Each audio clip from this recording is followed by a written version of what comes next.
The IRS in the States have created this mafioso personality, right? You hear IRS and everybody kind of shivers a bit.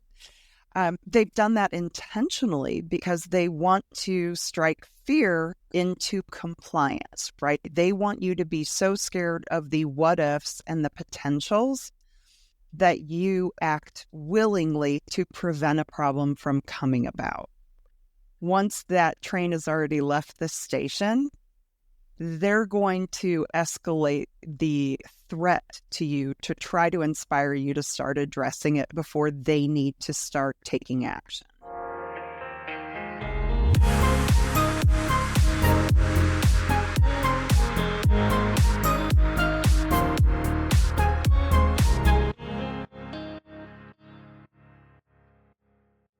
All right, welcome to another episode of the Real Estate Law Podcast. Rory, we are talking about taxes today, our favorite topic, right? Yeah, we're going to take a little bit of a different approach to it. Usually we tell you how to get out of having to pay too much taxes, how to take good deductions, how to take on some good tax strategy. But today we're going to turn it around a little bit and ask the question you probably don't want to have to ask, but what do you do when you owe the IRS or your state a balance? What to do about tax liens, how to manage it on the other side. Yeah.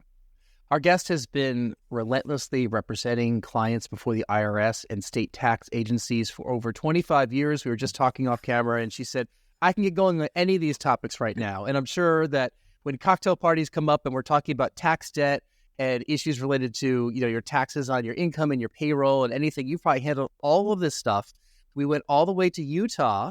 And it's funny that we have you from Utah, because the last guest we had on the previous episode was from Nebraska, and those are two of the 5 states I still have never been to in my life. And this is Morgan Q. Anderson, and Morgan is the CEO of, I don't have it right here, Golden Lion Tax Solutions. Morgan, welcome. Hey, thanks for having me. I really appreciate the opportunity to sit down and chat with you. We got to come out to Utah. Like, you're just telling us about some fantastic stuff happening this summer. And, I don't know why I just haven't made it there. Rory, we almost went there a couple of years ago, right? Or was it last year? I was supposed to go there last September, and then I ended up not being able to go. So I was very disappointed. Well, we just found out Salt Lake was awarded the 2034 Olympics. Congratulations. Hey, yeah, there'll be a lot of changes coming up in line with that. But yeah, it's beautiful. It's one of those states where if you don't think about it, you kind of forget it's there. I used to forget about it, and then I moved here, and it's beautiful. It's kind of quiet, but you've never seen a more beautiful landscape. Well, there's a lot to talk about now. Also, not just the beauty of the national parks, but Olympics coming in 10 years. You said 2034. Is that right? 2034. Olympics. Yeah. Yes. But Boston we're in Boston, or outside Boston, and Boston had a bid for the Olympics back in 2024 until, what happened, Rory? Did it get shot down locally? Like, did we all just decide that was a bad idea? So the U.S. Olympic Committee selected Boston as the candidate, selected their bid to represent the U.S. for what would be the Olympics starting right about now for the 2024 Olympics. But then after a lot of local opposition, Boston pulled back its bid, and now we're going to Paris. Yeah. But by the time this episode comes out, we will have won lots of gold medals as the United States, because this episode will come out after the Olympic Games have ended. But before we file our taxes this year, because we are on an extension right now, Rory, so maybe we can get some tips from Morgan as to what we should be doing to continue to help our tax burden. But Morgan, you were telling us that you work with people like after they have debt, right? Yes. Like, and they have a tax debt, and then they got to figure out how to pay that. How did you end up in the tax debt resolution field? Boy, happy accident. Honestly, I was 25 years old, didn't know what I wanted to be when I grew up, and was managing a candle shop on Boulder's Pearl Street Mall in Colorado, and bored out of my mind, right? Like, I love having stuff going on in my brain at all times, and answered an ad for an administrative assistant for a company. And when I interviewed with them, I had no idea that there were companies that handled tax debt. And I was kind of concerned that maybe it was a scam, or I didn't know, because being 25 years old, you're really naive and you just don't think things outside the box. All I knew was every time I had a paycheck, taxes were taken out and paid over. And I just never connected the dots for myself. So I started in this field and I fell into something that I love because I get to help people when they don't know what to do. I get to mix, as Rory can probably attest, being a tax guy himself, I get to mix numbers, law, debate, problem solving, and helping people when they're at this point where they're losing sleep at night, they don't have peace of mind. It lets me really step in and kind of throw on the armor and be that knight that runs into battle for them and solves this big problem. So yeah, it's an interesting corner of the tax world to specialize in, but one that I love because 25 years in, I'm still inspired every day to sit down at my desk and say, okay, who do I get to help today? I kind of want to start with how the problem comes to be in the first place, because, a lot of anybody who's listening who has a W-2 job probably assumes that taxes are collected on your paycheck. They usually overcollect, and then you get a refund in the springtime, and then you can go treat yourself to something nice in April. Right. But that's not how it works for a lot of people. So how do people end up owing a lot for their state or federal income tax? There's a variety of reasons, but for anybody who's self-employed or who has a single member LLC, any profits from your activities, right? You charge a fee for a service, and then you have expenses you can deduct from that. And what's left over is your straight income.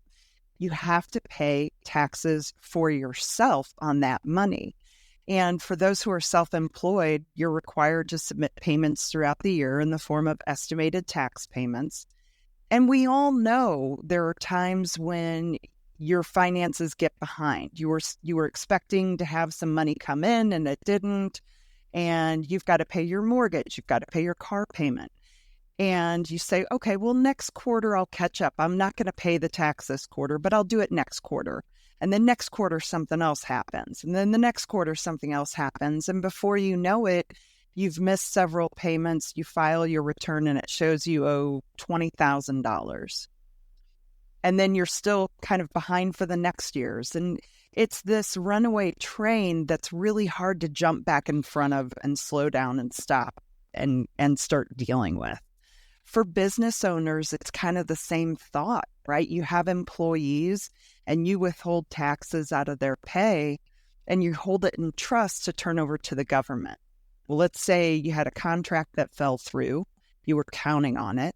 Now you have suppliers saying, look, if you don't pay us for these materials, I'm not going to sell them to you anymore. So you got to pay me, and your cash flow's tight. So you rob Peter to pay Paul, right? And the squeakiest wheel is always going to get the money. The non-squeaky wheel, and the one that you don't hear from for 3 or 4 quarters, is the government.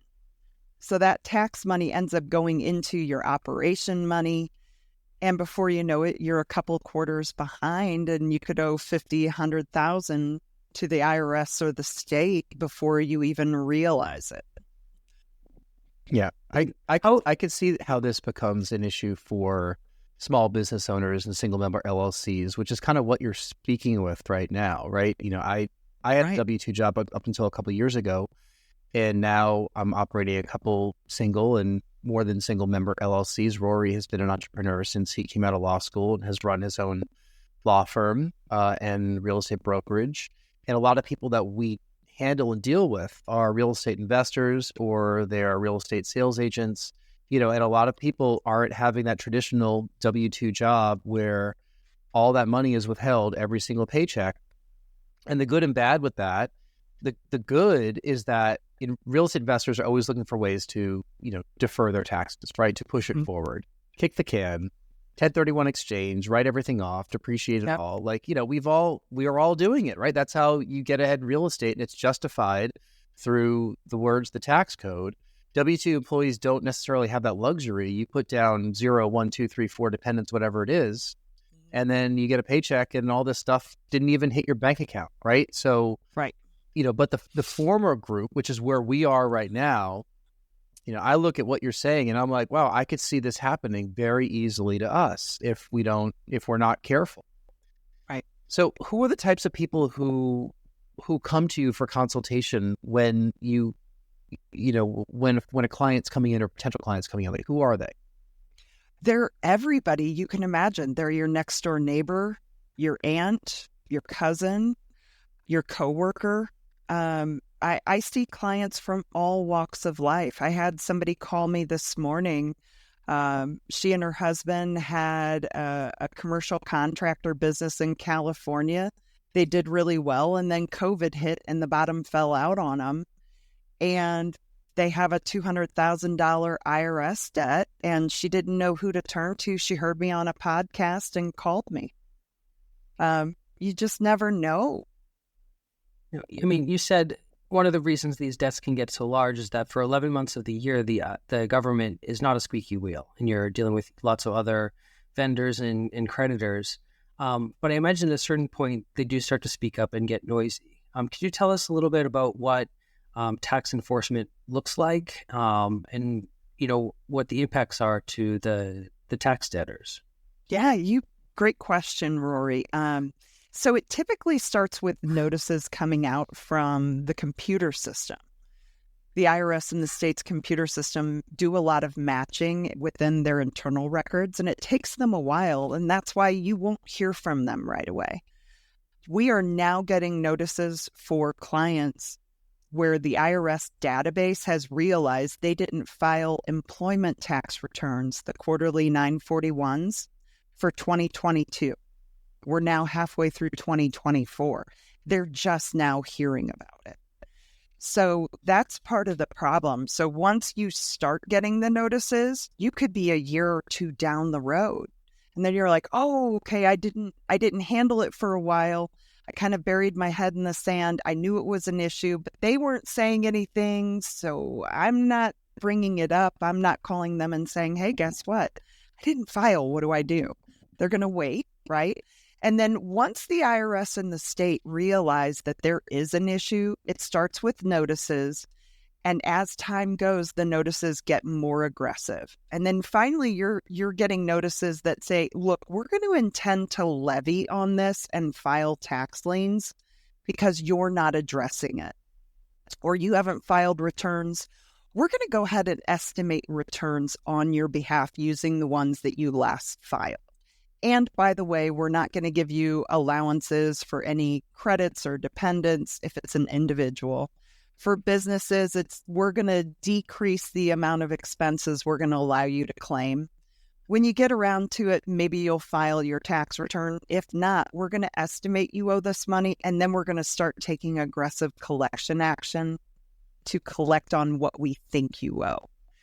So even though you may have fallen out of sight, out of mind for a while with the government, inevitably your name bubbles up to the top and they're going to start coming after you. If it goes on, or if it's for a business particularly, they're going to assign a revenue agent or a revenue officer. And that's when you start getting phone calls with a name attached. And that's when you know you are really under the microscope and need to start handling it.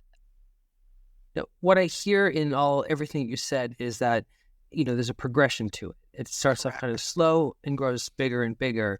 And kind of implied in that is that the worst thing to do is to bury your head in the sand and take no action. Yeah. But part of the problem is, the IRS and the states have created this mafioso personality, right? You hear IRS and everybody kind of shivers a bit. They've done that intentionally because they want to strike fear into compliance, right? They want you to be so scared of the what ifs and the potentials that you act willingly to prevent a problem from coming about.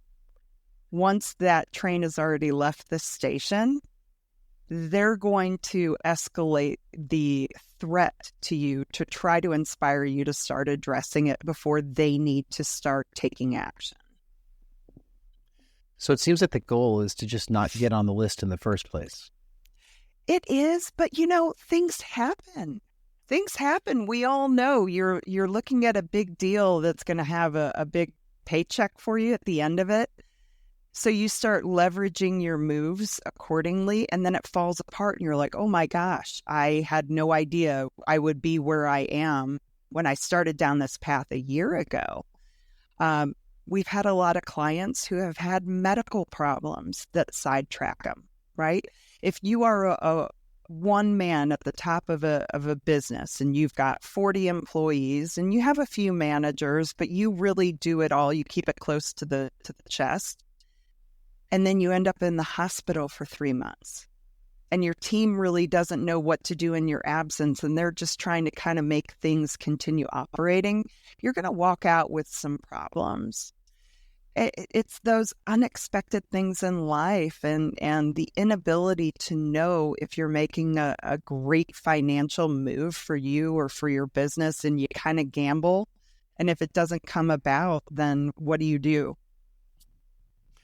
When is it appropriate for somebody to contact a tax debt resolution professional like yourself? Like, at what point in this entire cadence? Before that letter? After the letter? If they think they're getting in trouble? Another great question. Jason, I would say the moment you know you're having a problem, it's kind of hard, but swallow, and take a deep breath and say, I need to leverage getting in front of this as quickly as possible.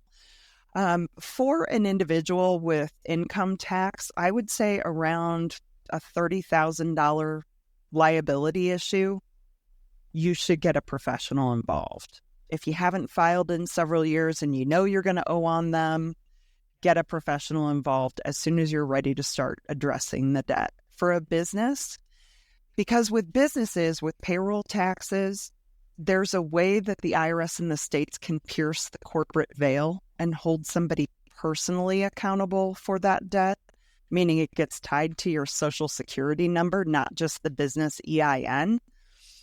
If you've got more than $20,000 in unpaid payroll tax or sales tax, get somebody involved right away. Now, when you get involved, do you have some magic back channels that you can call or email or talk to? Is there a negotiation with the state governments or the federal government? What is it specifically? I mean, granted, we were just telling you off camera that we waited 16 months for a return on an amended return that we submitted. And the only phone number that we had to call, we got the same message every single time. So yeah, you must have some magic potions, right? We do. And I'll tell you why. It's just experience, right? We learn how, for the normal person, when you get a notice from the IRS, it's an 800 number. You call that number and you sit on hold for 2 hours and then it disconnects you. And then you call back at a different time when you think maybe not as many people are calling in. It can be really frustrating. If you don't know the way the chessboard moves, you have no idea what you're doing. And that's the benefit to using somebody like me, a tax debt resolution professional. I know when a client comes to me with a situation, what are the fastest moves we can take to get to somebody who knows what they're talking about to get the answers we need? That's the first benefit. The second one is when you have a tax debt situation, there are about 30 different parts to the puzzle to put together that lets you know what is the best solution. And when you have somebody who's experienced like me handling it, I always think of it as a Rubik's Cube. There are all these factors that I kind of twist and turn and look at it. Well, what if we look at it from this angle? Well, what about the collection statutes, the amount of time the IRS and the state have to collect on the debt? What about the ongoing penalties and interest? How do we minimize? There's all these factors that come into play. And if you don't know the rules of the game and you just kind of insert yourself into it and say, well, I think I should do this, you just don't know what you don't know. And you don't know if you're helping yourself or hurting yourself. So I'm going to ask a question that I'm hoping that people can answer like I'm a fifth grader. And Rory, I'm going to certainly show that I'm a bit of a charlatan right here, because we've had people on this podcast talking about investing in tax liens. Okay. Now they're buying these tax liens or they're investing these tax liens that are put on other properties. Is that right? Or help me understand what that is. That tax lien is something that the government put on a property or put on somebody that owed them money, and now someone is buying and selling that, or what? Correct all that stuff. Okay, you guys are the professionals. I'm just the host. Corey, do you want to take that to start with? I think you're thinking about property tax liens, which I think is an entirely different beast from here. So when you have, in New England, it'll be the town government, but when the local government has a property tax on something, they do a tax taking, which is a lien on the property, but it operates a little bit differently than like a federal income tax or a state income tax lien. And those can't be bought or sold, obviously. You're not selling people's debt. I've not come across that when it comes to the IRS or state liens. There's ways to handle tax liens if you're trying to buy or sell a property. A lien is a security to have the debt paid, right? The IRS and state say, okay, they give a taxpayer ample time to address the situation, and if they don't, the state and the IRS will file this formal document saying, okay, they owe us this money. It's our right to collect on it. We're going to apply this in whatever county we know that they hold property. And this gets recorded so that if they try to sell the property, we may be behind the mortgage lender. We may be behind personal property taxes, but we're on there as a debt that needs to somehow be addressed with this transaction. So there are ways to subordinate the lien. There's ways to discharge the lien. And again, it's something that a tax debt professional is best to seek their counsel when getting something like that handled. When we're working in real estate closings, we take a look in the registry of deeds to see if there are any state or federal liens recorded against an individual. Now, unlike most other liens, which are against property in particular, the federal and state tax liens are against all assets of that individual lying in that county or that portion of the county for the registry. Mm-hmm. And this actually becomes a bit of an issue sometimes when people have really common names. So John Smith may have a recorded tax lien against all his property in the county, and when a different John Smith goes to sell their house, it can actually gum up the works for a moment while we verify that is in fact a different John Smith. We've run into that a lot for clients who are seniors and juniors, and something happens at the federal level, they will record a tax lien under the wrong John Smith and put it on the wrong Social Security number. So, I mean, it just takes some unwinding to address, but it does get addressed.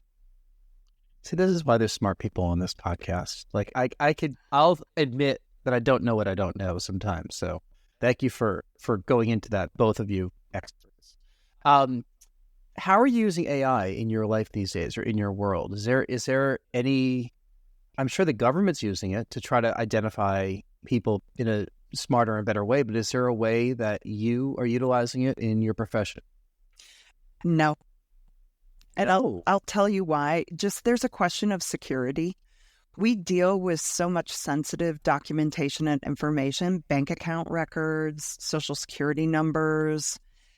We just can't afford, with the security protocols we have in place, to allow something like that to be able to tap our servers. Interesting. We haven't had a no just yet, but it makes complete sense as to why. Yeah, we're whenever you're a record keeper like that for people, you just have to be vigilant with the safeguards that you put in place. And I've talked to our IT company about it. With what we do, it's so, dealing with numbers and everything, it's kind of an antiquated process, but it's the safest way to handle it and to assess everything for a client. So yeah, we have to safeguard everybody's data as much as we can. So we shy from it. It's not just your profession. Rory texted me last week or the week before. He was at some lawyer event for seminars, and he's like, I just sat through 45 minutes of someone basically saying, don't use ChatGPT or don't start with it. Yeah. I mean, what you're saying with the client data right there. So I couldn't, again, ask ChatGPT to put together a debt collection notice for John Smith because he owes me $3,100, because now I'm giving ChatGPT information that there's a John Smith out there who owes me $3,100. Right. So we can use it for some marketing copy, but right now offering up information to the servers could be a violation of the ethical code. Yeah. We follow, the IRS has some pretty stringent tech guidelines that you have to employ. And I deal with an IT company, God bless them for being there for us.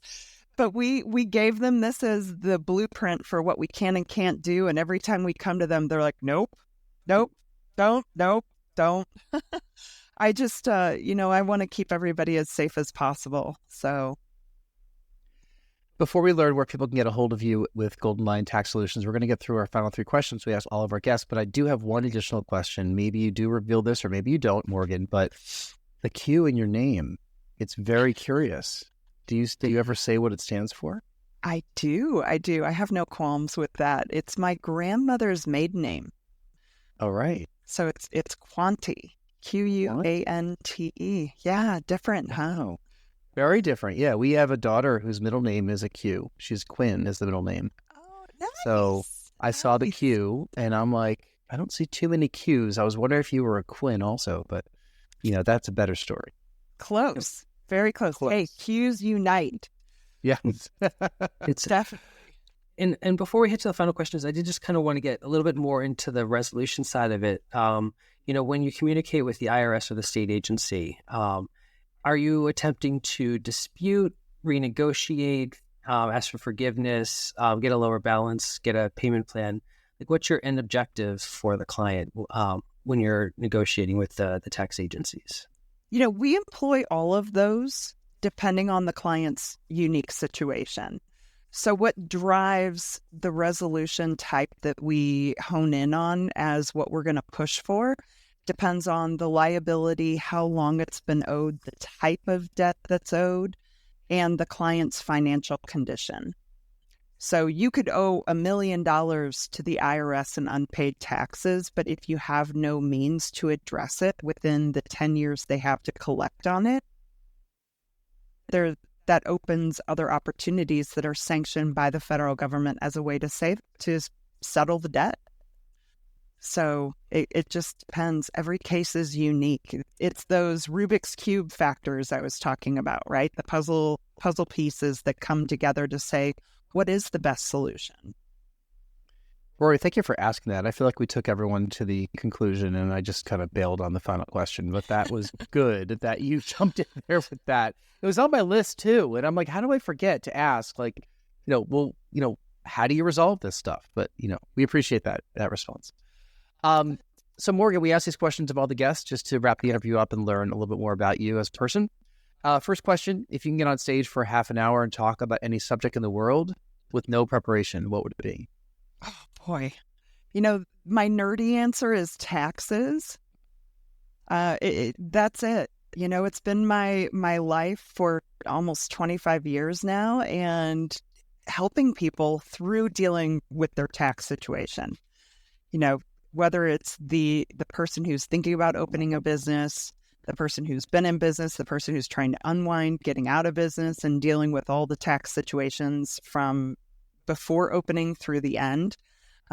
That's my world and nerdy inclination.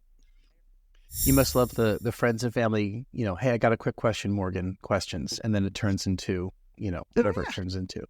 Hey, as long as they buy me dinner, I'm okay with it. Good to know. Next time we're in Utah, we'll do that. Yeah, all right. Absolutely. Which would be the first time there. Second question for you. Tell us something that happened early in your life or career that impacts the way that you're working today. That is a good question. And it's funny, I've listened to some of your podcasts and I knew to be ready for this. So honestly, I was raised by a single dad, which was funny in the late 70s to have 2 little girls raised by their dad. But my dad was a military guy.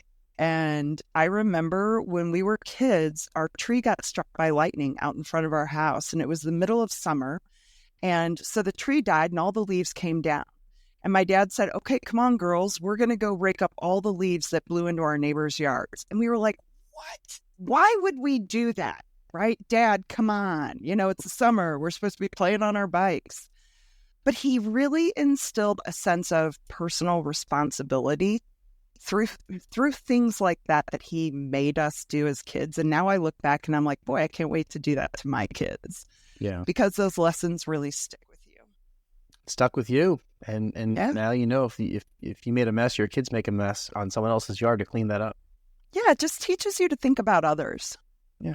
Yeah. I mean, we have a 5-year-old and, you know, the world revolves around her. I'm not sure how many more years until she realizes there's others in the world that aren't all there to serve her. But, you know, at some point she's a very kind person too. But, you know, we just joke about these toddlers where, you know, the rest of the world, we're all just actors in their play, right? We need to chat, Jason. I have twins that are turning 6 tomorrow. Oh, happy birthday to them. Yes. You have COVID babies too. Yeah. You know, you raised them through much of the pandemic. Wow. It was an interesting time, wasn't it?